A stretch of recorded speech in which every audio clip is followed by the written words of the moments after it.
It's time for a new evolution in raising golfers, one that doesn't involve headaches, tears, or heading down the path of unknown. Whether you're trying to introduce children to the game of golf, help them play competitively, or play at a collegiate level, you're in the right place. This show is for any parent, player, or coach who wants to build a better team at home and on the golf course. This is the Raising Golfers Podcast. Ladies and gentlemen, welcome back to the Raising Golfers Podcast. I am your host, Travis Hauser, PGA professional here in Carlsbad, California. Appreciate you taking the time to tune in here. Got an exciting episode here, one I've wanted to talk about for the last couple of weeks. And the reason why is just some things that have come up with some of the junior golfers in my junior golf program and how this has really benefited them by looking into the right golf ball for the junior golfer. So let's get straight into this episode because there's a lot of things that need to be covered here. And I think the first thing would just be talking about the benefits of different golf balls. So, finding a golf ball that matches your junior golfer, it might be more crucial than you actually thought. And as you may be aware, there are some really high-end golf balls out there that many golf ball companies make, such as the Pro V1 and the TP5. But are those balls the best ones for your junior golfers? So we've got to dig into that. And also, I'm not here to tell you you need to go and break the bank either. So there are some really good options for junior golfers out there that will be a good fit for them and where their golf game is. And when in today's episode for golf balls for junior golfers, I think there is a right golf ball for all of them depending on their age. And, you just got to find the right one that matches up with where their club head speed is. And, we're going to get into some of those things as well. So don't be so quick just to go grab any ball off the shelf. All right. So the first area is going to be, we're going to talk about is compression. So although there are those high-end balls, I wouldn't suggest just getting them right away because it's the best ball on the market, quote unquote, it might be the best ball on the market for adults.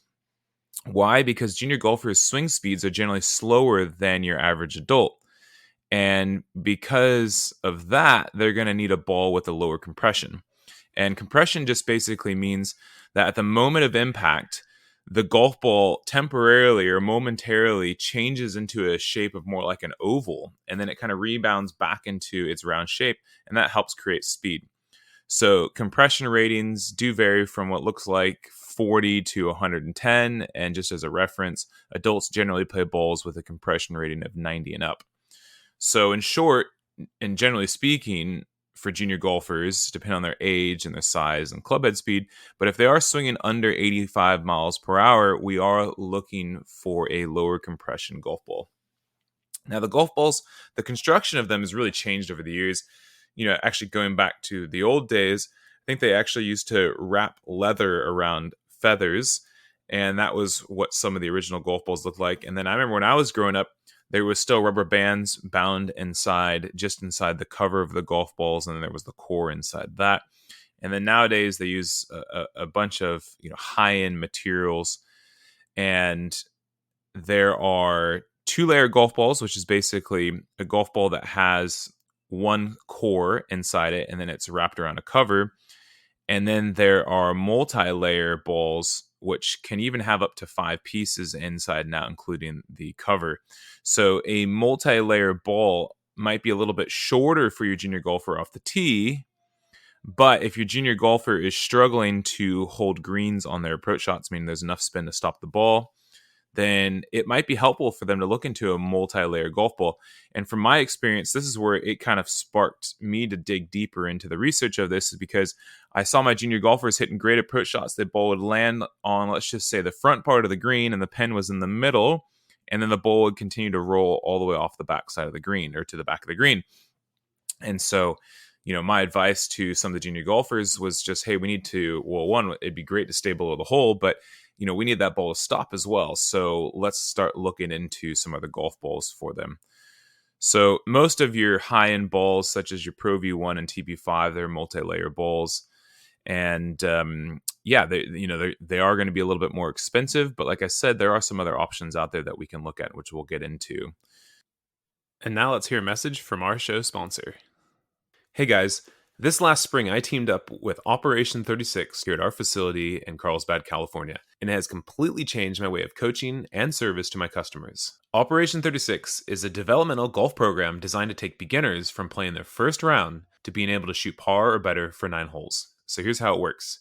Participants attend weekly 1-hour classes and work through a 6-level curriculum. They then play in 9-hole events once or twice a month with a common goal to shoot 36 or better from different distances. And using the Operation 36 app, coaches can plan programs, communicate with families, and track students' progress. It's really, really cool. If you're a parent listening, search for a program near you on their website at operation36.golf/juniors.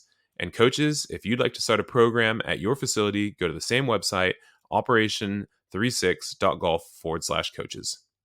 Now, the cover, there's a couple of different materials, and I would just sum it up as urethane versus non-urethane covers. So a urethane cover, it's going to feel in your hands a little bit softer. It might even feel like almost a little bit more tacky as well. And this is going to provide more feel, and it's going to provide more control and spin. However, for parents, it's not as durable as some of the other materials. So if it hits the cart path or hits some trees or hits some other areas, or even just sometimes just coming off the club face, they can scratch. So their longevity might be a little bit shorter than some of those hard non-urethane covers. And a urethane ball is generally preferred for higher level players, and I think it does help control spin for junior golfers from just off the green to approach shots. And I've seen it, as soon as some of my junior golfers switched to some of these urethane covered balls, the ball was just, you could just see it taking a check from even just chip shots from right off the green. And it gave the junior golfers just so much more control. And of course, juniors, from what I've always seen, is they're constantly searching for more spin because that's what they see the pros do. They see on TV the ball lands on the green from an approach and zips back. They want to try to simulate that, which will come. Part of the factor is club head speed, which they don't have yet, but they're going to get there. But certainly having this the urethane cover is really going to help in that area. So, how do you know which ball to get? Well, there's a couple things. The first one I would advise you to do, and I've participated in this before and I've seen them before, are actually professional ball fittings at driving ranges. So sometimes you might see some of these golf ball companies come out to a local driving range of yours, and they'll offer even a free fitting. You just have to sign up for it. And, they've got launch monitors with them, and then obviously they've got the education of knowing the products, and then they can match up the numbers they see with the launch monitors to their products to then best advise you what type of golf ball is best for you. So I'd highly recommend that. Search your local area and just see if there's anything coming up soon. The next thing would just be to do a little bit of trial and error. And to test out this process, I'd recommend going out and getting a couple of sleeves of different types of balls that match up to the summary of this episode, which I'll go into in just a moment, and just observe and see how the ball reacts. And I would start with short game, start close to the green, hit some chip shots, hit some pitch shots, see how the ball reacts differently than maybe what you were using before, and then move into your irons and woods. And then you might even have to play a couple of rounds and just see how the ball reacts on the approach shots with the junior golfer and lands on the green. And I would also encourage you to test them out on different golf courses because it might react differently on soft greens versus hard greens. So you're going to have to do a little bit of trial and error. But I do believe if you aren't using a urethane golf ball, if the compression of the golf ball that you have currently is too high and the construction is like a two-piece ball versus a multi-layer ball, you're going to see a big difference once you do switch to a different golf ball for your junior golfer. So to sum this up, if your junior golfer is starting to create more and more club head speed and their game is developing, let's look into getting them into a ball that is, number one, low compression, 2, multi-layer, and 3, has a urethane cover. And a few balls to check out that would be great, that ticks off all these boxes and doesn't break the bank, would be the Taylormade Tour Response. The next one's going to be the Wilson Duo Professional. And then third will be the Srixon Q-Star Tour. And I'll share those in the show notes as well.